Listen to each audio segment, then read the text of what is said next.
안녕하세요. 오늘은 시스템 미디블 라이트라는 중세시대 소설을 소개하겠습니다. 리플래시 작가님이 쓴 소설이고 초중반에 잔잔하게 흘러가면서 집중되는 몰입도는 나쁘지 않다고 생각합니다.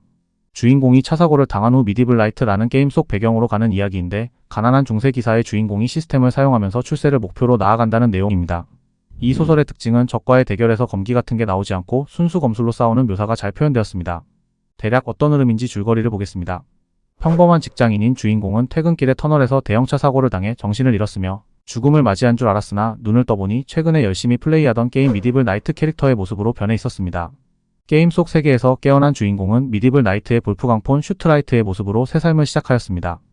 처음에는 이 상황을 믿기 어렵지만 서서히 현실로 받아들이게 되었으며 시스템 미디블 나이트는 주인공을 돕기 위해 반복 퀘스트와 상점을 제공하여 이 세계에 적응하도록 유도하였습니다. 볼프강은 중세시대의 환경과 문화에 적응하기 위해 반복 퀘스트를 수행하며 점차 새로운 삶에 익숙해져 가고 있었습니다. 2주 동안 열심히 퀘스트를 수행하며 포인트를 모은 볼프강은 독일식 검술 교본을 구입하고 검술을 연습하였고 하루 일과는 반복 퀘스트로 꽉 차 있었습니다. 아침 조깅, 체력 단련, 검술 연습 등을 통해 체력을 길러갔습니다. 포인트로 구입한 상점의 물건들은 볼프강의 생활에 큰 도움이 되었으며 일요일에는 교회 미사에 참석하고 미사 후에는 흥겨운 분위기 속에서 사람들과 어울리기도 하였습니다. 월요일에는 도시의 행정관 노임안의 요청에 따라 거리 청소감독관으로서 인부들을 관리하며 또 다른 반복 퀘스트를 수행하였습니다. 관리자 스카우터를 통해 성실한 인부들을 선발하고 효율적으로 청소 작업을 마쳤으며 일주일 동안 스카우터를 활용하며 체계적으로 일하는 방법을 익히게 되었습니다. 이 일을 통해 볼프강은 F급 관리 타이틀을 달성하고 관리력이 20% 상승했습니다.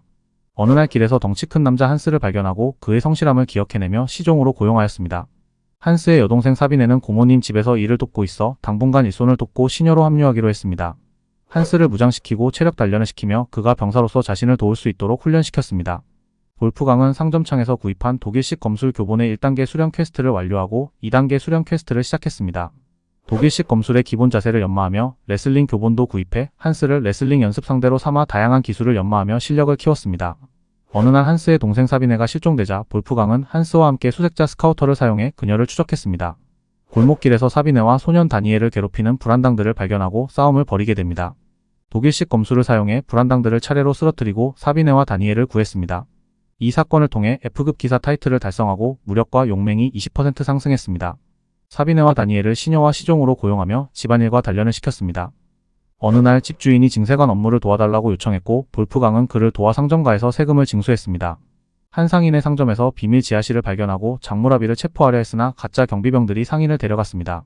수색자 스카우터를 사용해 가짜 경비병들을 추적하고 싸움을 벌여 상인과 가짜 경비병을 생포했습니다. 이 일을 통해 징세관과 협력하며 은하 1잎을 보상받았습니다. 볼프강은 매춘거리를 조사하는 임무를 맡게 되고 한스와 2명의 신참 병사를 대동하게 되었습니다. 그러던 중 매춘거리에서 만난 어린 소년 보도 베르너에게 흥미를 느끼게 됩니다. 보도는 일반적인 불황아와는 달리 깨끗한 외모와 영악한 성향을 지닌 10살 소년으로 그의 어머니는 매춘부였습니다.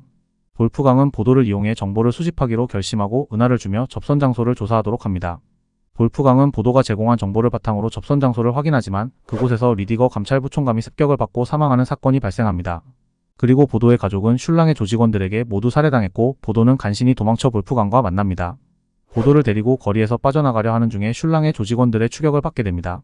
골목길에서 독사 같은 눈을 가진 프로스트와 그의 부하들에게 포위된 볼프강 일행은 긴장 속에서 싸움 준비를 합니다. 볼프강은 독일식 검술의 선수를 취하며 슐랑의 조직원들에게 달려듭니다. 첫 번째 공격으로 가장 앞에 있던 조직원의 가드를 깨고 두 번째 조직원을 목을 찔러 쓰러뜨립니다. 이어서 세 번째 조직원의 검을 포멀로 쳐내며 방어를 무너뜨리고 한스를 도와 그의 상대를 제거합니다. 프로스트는 수준급의 검술 실력을 가진 상대였습니다. 그는 볼프강과 비슷한 독일식 검술을 사용하며 바인딩과 와인딩 기술을 능숙하게 구사합니다. 프로스트와 볼프강은 치열한 공방을 벌이며 서로의 공격을 막고 반격합니다. 볼프강은 프로스트의 공격에 팔을 베이면서도 프로스트의 가드를 부드럽게 돌려내어 그의 갈비뼈를 베는 등 치열한 싸움을 벌입니다. 주인공은 살을 내주고 뼈를 취하는 전략을 사용해 프로스트의 공격을 일부러 맞으며 그의 치명적인 빈틈을 노립니다. 결국 볼프강은 프로스트의 검을 비틀어 그의 크로스가드를 팔꿈치 안쪽으로 감싸며 프로스트의 방어를 무너뜨립니다. 이 틈을 타 볼프강은 슈트라이트 가문이 문장이 새겨진 단검을 역수로 빼어 프로스트의 심장 부근을 마구 찌릅니다. 프로스트는 부릅뜬 눈으로 볼프강을 노려보며 쓰러지고 전투는 볼프강의 승리로 끝이 납니다. 볼프강은 프로스트를 처치한 후 남은 독사 조직원들을 정리하고 큰 부상을 입은 병사 테드를 응급조치합니다. 그의 병사들, 특히 테드와 오스카의 충성심을 확인하고 이들을 정식으로 슈트라이트 가문이 병사로 고용합니다. 전투에서 살아남은 이들은 피투성이가 된 상태로 집으로 돌아가며 볼프강은 앞으로의 계획을 세웁니다. 줄거리 내용은 시스템이 어떤 행동을 했을 때 타이틀이 나오고 상점창과 스카우터 그리고 적과의 전투 내용만 소개하였습니다. 줄거리에서 소개를 안 했지만 주인공 볼프강이 제정 대신 하인츠를 만나 외교관 스카우터를 통해 말빨로 위기를 벗어나는 내용도 있습니다. 이 소설의 단점을 먼저 말해보자면 전개 속도가 느리고 후반 내용이 기사의 맛이 사라져서 아쉽다는 점입니다. 장점을 보면 전개 속도가 느린 대신에 반복 퀘스트 내용들이 초반에 운동이나 일꾼감독관 같은 잔잔하게 흘러가는 기사의 일상생활을 보는 것 같습니다. 적과의 대결에서 검술 표현이 잘 돼 있고 특히 전쟁에서 기사들의 돌격하는 묘사가 매우 뛰어나서 몰입해서 읽게 되었습니다. 주인공의 결혼부터 궁중모략, 정치질, 영지관리 등 다양한 내용들이 나와서 중세기사의 출세기를 보는 느낌이 들게 합니다. 영지물이나 귀족물을 좋아하신다면 재밌게 볼 수 있다고 생각하는 소설입니다. 감사합니다.